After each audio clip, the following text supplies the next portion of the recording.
నమస్తే, welcome to #you. నేను మీ Rajesh. So మొన్నటిదాకా 16వ తారీఖున ఎవరైతే మన భారత నర్స్ కేరళకు చెందినటువంటి నిమిషా ప్రియాకు ఉరి శిక్షకు సంబంధించి గత కొంతకాలంగా చర్చనీయాంశంగా మారింది. అయితే ఒక వారం రోజుల పాటు వాయిదా పడినటువంటి నేపథ్యంలో తాజాగా దీని మీద ఒక కీలక డెవలప్మెంట్ జరిగింది. అంటే బ్లడ్ మనీ ఏదైతే ఇప్పుడు ఆమెను రక్షించుకోవడానికి ఉన్నటువంటి ఏకైక మార్గం బ్లడ్ మనీ. ఆ బ్లడ్ మనీని బాధిత కుటుంబం ఎవరైతే ఈమె చేతిలో చనిపోయాడు అన్న ఆరోపణలు వస్తున్నాయో ఇప్పుడు ఆ కుటుంబం ఆ బ్లడ్ మనీని యాక్సెప్ట్ చేయాలి. ఇప్పుడు ఆ బ్లడ్ మనీని వాళ్ళు యాక్సెప్ట్ చేయకుండా రిజెక్ట్ చేసినట్టుగా తెలుస్తూ ఉంది. సో ఇప్పుడు ఈమెను కాపాడడానికి పెద్ద ఎత్తున మన భారతదేశ కేంద్ర ప్రభుత్వం, దౌత్యవేత్తలందరూ, అట్లాగే అక్కడ ఉన్నటువంటి డిప్లొమాట్స్ అందరూ కూడా కొంత ప్రయత్నం చేసి విఫలమయ్యారు. కానీ కేఏ పాల్ అట్లాగే ఒక ముస్లిం మైనారిటీకి సంబంధించినటువంటి కేరళకు చెందినటువంటి మత పెద్ద, వీళ్ళిద్దరూ యెమెన్కి వెళ్ళారు. యెమెన్లో కూర్చున్నారు, ఆ కుటుంబంతో చర్చలు జరిపారు. ఆఖరికి ఎక్కడో 95% చర్చలు సఫలంగానే ఉన్నాయి అంటూ కూడా కేఏ పాల్ రీసెంట్గా ఇచ్చినటువంటి అప్డేట్ తర్వాత ఇప్పుడు ఆయన ఇస్తున్నటువంటి అప్డేట్ ఏంటంటే కన్ఫ్యూజన్ స్టేట్కి వచ్చేసింది. ఏం జరుగుతుందో అర్థం కావట్లేదు. అంటే ఇప్పుడు నిమిషా ప్రియా ఆమెను డెత్ సెంటెన్స్ ఇచ్చినటువంటి నేపథ్యంలో మరి వాళ్ళు బ్లడ్ మనీని రిజెక్ట్ చేసినటువంటి సందర్భంగా మరి ఏంటి నెక్స్ట్? అంటే ఇక ఆదుకునే వాళ్ళు ఎవరూ కనపడట్లేదు. ఇప్పుడు వాళ్ళ అమ్మ అక్కడే సనాకు సంబంధించినటువంటి కోర్టులో నిమిషా ప్రియ ఉంది కాబట్టి సనాలో వాళ్ళ తల్లి తిష్ట వేసుకుని ఉంది. ప్రయత్నాలు చివరి ప్రయత్నాలుగా ఆఖరి గడియల్లో అన్ని ప్రయత్నాలు చేస్తోంది. అయినప్పటికీ ఇక ఆ ప్రయత్నాలు సఫలీకృతంగా కనిపించట్లా. మరి ఇప్పుడు నిజంగానే డెత్ సెంటెన్స్ అమలయ్యే అవకాశం ఉంటుందా? మరి ఏంటి? ఎందుకంటే షరియా చట్టం ప్రకారం న్యాయం జరగాలి అంటే మెహదీ సోదరుడు ఎవరైతే ఉన్నారో ఆయన తన సోదరుడు తలాల్ అబ్దో మెహదీ దారుణంగా హత్య చేసినటువంటి కేరళ నిమిషా ప్రియను క్షమించలేమని ఇప్పుడు చెప్తున్నటువంటి నేపథ్యంలో ఆయన తేల్చి చెప్పినటువంటి సందర్భంగా ఆమె నుంచి క్షమాపణ కానీ నష్టపరిహారం అంటే ఏదైతే బ్లడ్ మనీ ఉందో తాము కోరుకోవడం లేదని స్పష్టం చేస్తూ ఉన్నారు. మరి ఇప్పుడు తమ కుటుంబానికి న్యాయమే జరగాలి, అది బ్లడ్ మనీతో కాదు అని ఖరాఖండిగా చెప్తున్నారు. మరోవైపు ఇప్పుడు యెమెన్లో నిమిషా ప్రియ తల్లి ప్రేమ కుమార్ అక్కడే ఉన్నారు. యెమెన్లో మాజీ వ్యాపార భాగస్వామి అయినటువంటి తలాల్ అబ్దో మెహదీని 2017లో విషము ఇంజెక్షన్ ఇచ్చి హత్య చేసిన ఆరోపణను నిమిషా ప్రియ ఎదుర్కొంటున్నారు. స్థానిక కోర్టు ఆమెకు మరణ శిక్ష విధించినటువంటి వ్యవహారం గత కొంతకాలంగా మనకు తెలిసింది. ఆమెకు తాజాగా బుధవారం శిక్ష అమలు చేయాల్సి ఉండగా చివరి నిమిషంలో వాయిదా పడింది. మరి బాధితుడి సోదరు ఎవరైతే అబ్దుల్ ఫతా మెహదీ ఉన్నాడో ఆయన ఒక న్యూస్ ఛానల్ ఇంటర్వ్యూతో మాట్లాడుతూ కిసాస్ తప్ప ఇంకేమీ కోరుకోవడం లేదని చెప్పారు. మరి షరియా చట్టం ప్రకారం తమకు న్యాయం చేకూర్చాలని డిమాండ్ చేశారు ఆయన. అయితే మరి తన సోదరుడి చంపినందుకు నిమిషా ప్రియను ఖచ్చితంగా ఉరి తీయాల్సిందేని అంటున్నారు. అంతకు మించి ఇంకేది మాకు అక్కర్లేదు అనేది ఆయన స్పష్టంగా చెప్తూ ఉన్నాడు.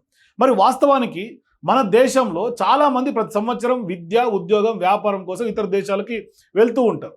ఇక్కడ పరిస్థితుల్లో ఉండలేక విదేశాలకు కూడా వెళ్ళి పనిచేస్తే ఎక్కువ డబ్బులు వస్తాయని ఆశతో చాలామంది వెళ్తూ ఉంటారు. వేరు దేశాలకు వెళ్ళి అక్కడ ఉద్యోగాలు చేస్తూ ఉంటారు.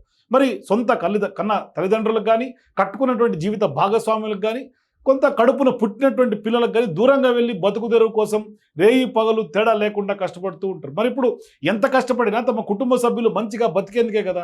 మరి కావాల్సినటువంటి డబ్బు సంపాదించేందుకు విదేశాలకు వెళ్ళిన వారు ఆర్థికంగా కూడా కొంత సెటిల్ అయి ఉంటారు. అలా విదేశాలకు వెళ్ళి తెలిసి తెలియక చేసేటువంటి తప్పులు, కొన్ని పొరపాట్ల వల్ల నేరాల్లో ఇరుక్కున్నటువంటి వాళ్ళు చాలామంది ఉన్నారు. ఆ కోవకు చెందినటువంటి వాళ్ళే నిమిషా ప్రియ. మరి ఇక్కడ నిజంగా ఏం జరిగింది ఆ కేసులో? మరి ఆమె నిజంగానే చంపేసిందా లేకుంటే ఏం జరిగింది? ఎందుకంటే ఇప్పుడు బ్లడ్ మనీని వాళ్ళు రిజెక్ట్ చేస్తున్నారు, న్యాయమే కావాలంటున్నారు. మాకు ఖచ్చితంగా కిసాస్ ప్రకారం న్యాయం జరగాలని కోరుకుంటున్నాం అంటున్నారు. మాకు బ్లడ్ మనీ వద్దంటుంది ఆ కుటుంబం, బాధిత కుటుంబం. మరి ఇప్పుడు ఏంటి నెక్స్ట్ తదుపరి కార్యాచరణ? అంటే ఖచ్చితంగా ఉరి తీయాల్సినటువంటి వ్యవహారాన్ని వాళ్ళు డిమాండ్ చేస్తూ ఉన్నారు. మరి నిజంగానే ఇప్పుడు డెత్ సెంటెన్స్ విషయంలో కేంద్ర ప్రభుత్వం కూడా కొంత ప్రయత్నాలు చేసి కొంత అది అవదు అన్నట్టుగానే వాళ్ళు తేల్చేశారు. ఎందుకంటే ఆ దేశానికి మన దేశానికి దౌత్యపరంగా అంత సత్సంబంధాలు లేవు. అందుకని ఇప్పుడు జైల్లో మగ్గుతున్నటువంటి చాలామంది భారతీయులు ఎంతోమంది కొంత ఇటువంటి తెలిసి తెలియక చేసినటువంటి తప్పుల వాళ్ళు ఉన్నారు. మరి వారి కుటుంబ సభ్యుల ద్వారా జరిగినటువంటి విషయాన్ని తెలుసుకొని భారత ప్రభుత్వం కానీ, సంబంధిత అధికారులు కానీ వారికి రకరకాల సహాయకాల సహజంగా అందిస్తూ ఉంటుంది. కానీ ఆ కోవాలని ఇక్కడ కూడా సహాయం చేయడానికి ప్రయత్నం చేసినప్పటికి కూడా అది కొంత సఫలం కాలేదు. ఇలా జైళ్లలోనే మగ్గుతున్నటువంటి వారిని ఎంతోమందిని విడిపించి స్వదేశానికి రప్పించినటువంటి సంఘటనలు కూడా ఎన్నో ఉన్నాయి.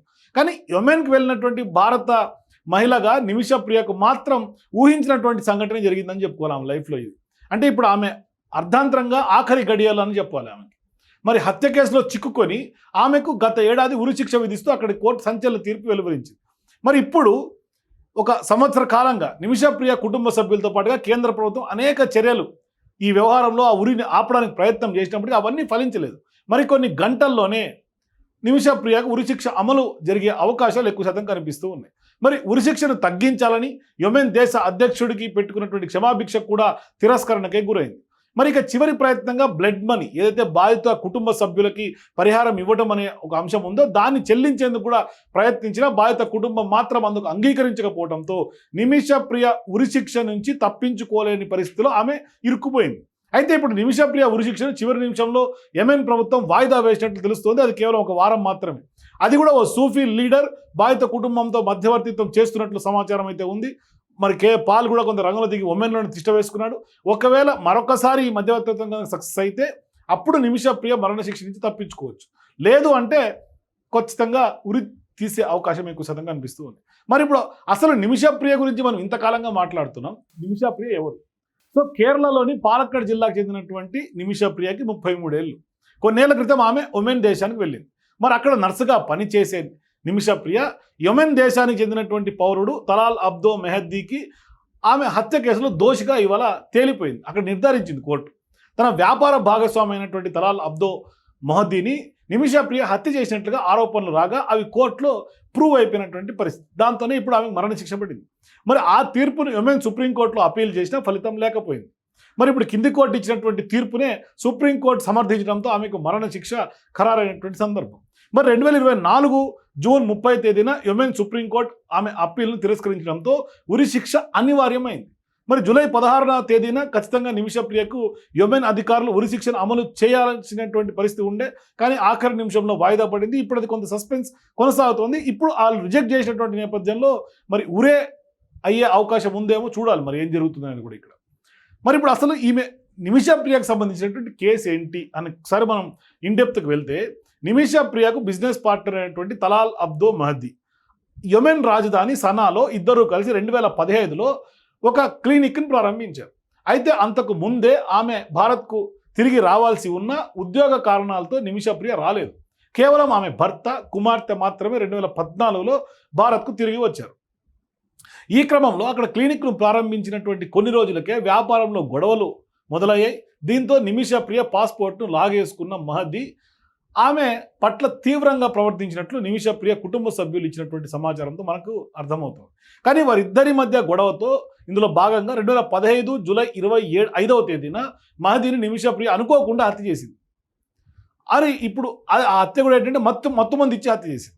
మరి మెహద్దీ పెట్టే వేధింపుల నుంచి బయటపడేందుకు నిమిషప్రియ తన సహా ఉద్యోగి అయినటువంటి యెమెన్ జాతీయురాలైనటువంటి హనన్తో కలిసి ఒక ప్లాన్ చేసింది. అయితే అధిక మోతాదులో మత్తుమంది మెహద్దీకి ఇచ్చారు.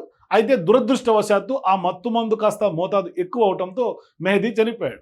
మరి మెహద్దీ చనిపోయిన తర్వాత నిమిషప్రియ కానీ హనన్ కానీ కలిసి మెహద్దీ శరీరాన్ని ముక్కలుగా చేసి నీటి ట్యాంకులో పడేశారు. ఈ దారుణం బయటపడటంతో నిమిషప్రియను అరెస్ట్ చేసి కోర్టులో ప్రవేశపెట్టగా ఆమె గత కొన్నాళ్ళుగా జైలు జీవితాన్ని గడుపుతున్నారు. ఆమె ప్రస్తుతం కూడా సనా కోర్టులోనే ఉంది.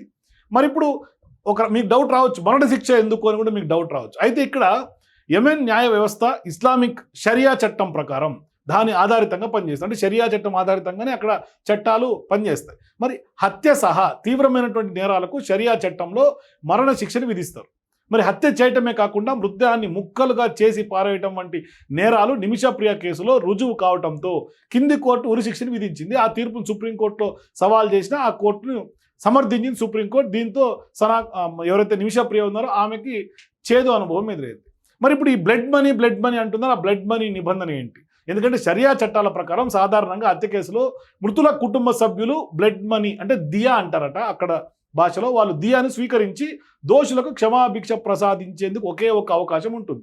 మరి ఆ బ్లడ్ మనీ అనేది ఒక నిర్దిష్ట మొత్తంలో పరిహారం మృతుడి కుటుంబానికి దోషిగా తేలినటువంటి వారు చెల్లించాల్సి ఉంటుంది. కానీ ఈ కేసులో నిమిషప్రియ క్షమాపణ అడగలేదని, అంతేకాకుండా చేసినటువంటి నేరానికి ఆమె పశ్చాత్తాపం చూపించలేదనేది వాళ్ళు చెప్తూ ఉన్నారు. మరి తలాల్ అబ్దో మెహద్దీ కుటుంబ సభ్యులు బ్లడ్ మనీని తీసుకునేందుకు అంగీకరించలేదు. ఇప్పుడు దాన్నే పెద్ద ఎత్తున పాయింట్అవుట్ చేస్తున్నారు కే పాల్ గారు కూడా. ఆయన ఇప్పటికే అక్కడ వాళ్ళతో చర్చలు జరిపారు. ఒకసారి కే పాల్ ఇచ్చినటువంటి అప్డేట్ ఏంటో మనం చూద్దాం. You must be very shocked that Nimishapriya should have been put to death today as per the decision made by everybody. and delayed for 1 week extension. So much confusion. Who did it? Why it happened? All confusion. Subhash Chandran, the lawyer who represented Nimisha Priya in the court, was not paid 40 lakh rupees, only paid 15 lakhs. He's very upset. And he, what Parma reports, met Abdul Fattah Mahdi. The brother of Mahdi who has been killed now says, I don't care how much you offer.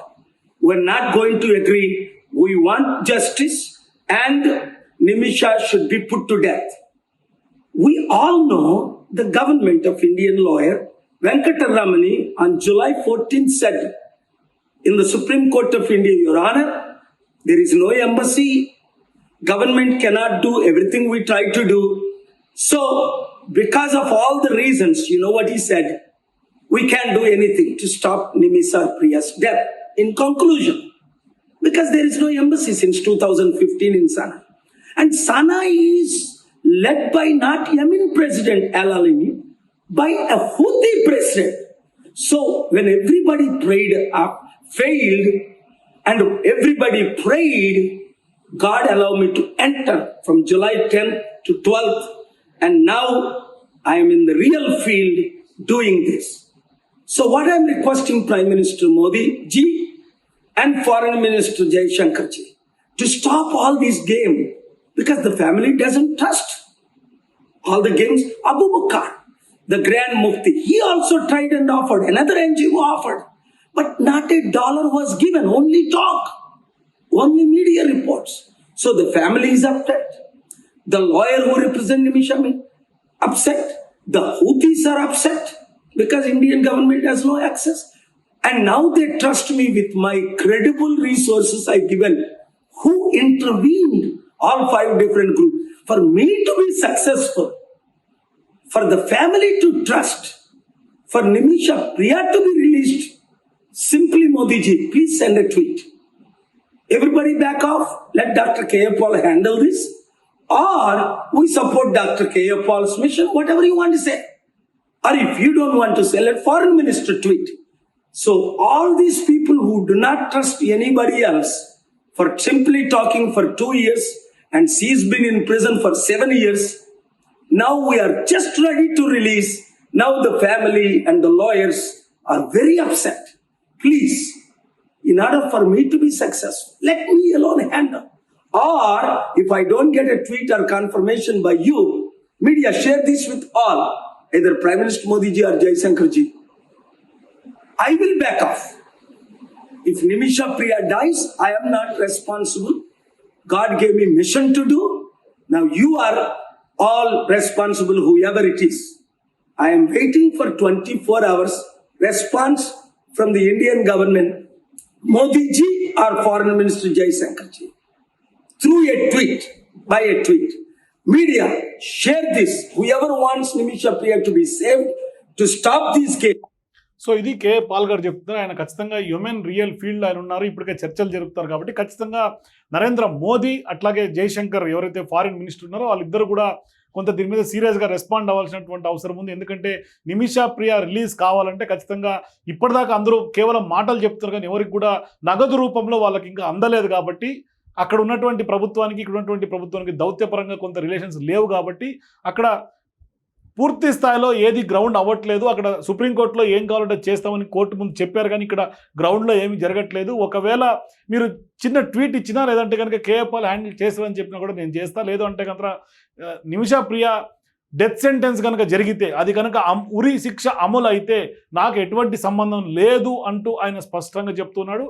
ఆయన దేవుడిచ్చినటువంటి మిషన్లో భాగంగా నేను ప్రయత్నం అయితే చేశా, ఆఖరి నిమిషంలో ఇది ఈ విధంగా అవుతుందని అనుకోలేదు. చాలా కన్ఫ్యూజ్డ్గా ఉంది. ఎవరు కూడా ఒక్క చిన్న రూపాయి కూడా ఎన్జిఓలు కానీ ఎవరు కూడా ముందు మాటలు చెప్తున్నారు కానీ ఎవరు రావట్లేదు. కాబట్టి దయచేసి నరేంద్ర మోదీ గారు చిన్న ట్వీట్ చేస్తే నిమిషా ప్రియ ఉరి శిక్ష నుంచి ఆగుతుంది అని కే పాల్ అక్కడి నుంచి ఎంఎన్ నుంచి రిక్వెస్ట్ చేస్తున్నాడు. మరి చూద్దాం ఏం జరగబోతుందో. మరి నిజంగానే 24 గంటల సమయం ఇచ్చారు కాబట్టి ఇంకా 24 గంటలు అవ్వలేదు కాబట్టి ఏం జరుగుతుంది, మరి నిమిషా ప్రియకి నిజంగానే అక్కడ చట్టాల ప్రకారం ఉరే తీసే పరిస్థితి ఉంటుందా, లేదంటే నిజంగానే బ్లడ్ మనీని యాక్సెప్ట్ చేసే అవకాశం మరొకసారి ఏమైనా ఉంటుందా, చివరి ఆఖరి కొంత రిక్వెస్ట్ లాగా చేసి ఏమన్నా ఆ ఒక అంశాన్ని వాళ్ళు యాక్సెప్ట్ చేస్తారా, లేదు అంటే కేఏ పాల్ చెప్పినట్టుగా నరేంద్ర మోదీ గారు ఏమైనా రెస్పాండ్ అవుతారు? ఏం జరుగుతుంది మాత్రం సస్పెన్స్గా ఉంది, చూద్దాం ఏం జరగబోతుంది. సో మీరు కూడా నిమిష ప్రియాకు ఖచ్చితంగా రిలీజ్ అవ్వాలి, మరణశిక్ష రద్దు కావాలి అని మీరు కనుక అనుకుంటే మీ అభిప్రాయాల కింద కామెంట్స్ రూపంలో చెప్తూ ఆమెకు సపోర్ట్ చేయండి. For more videos please watch #.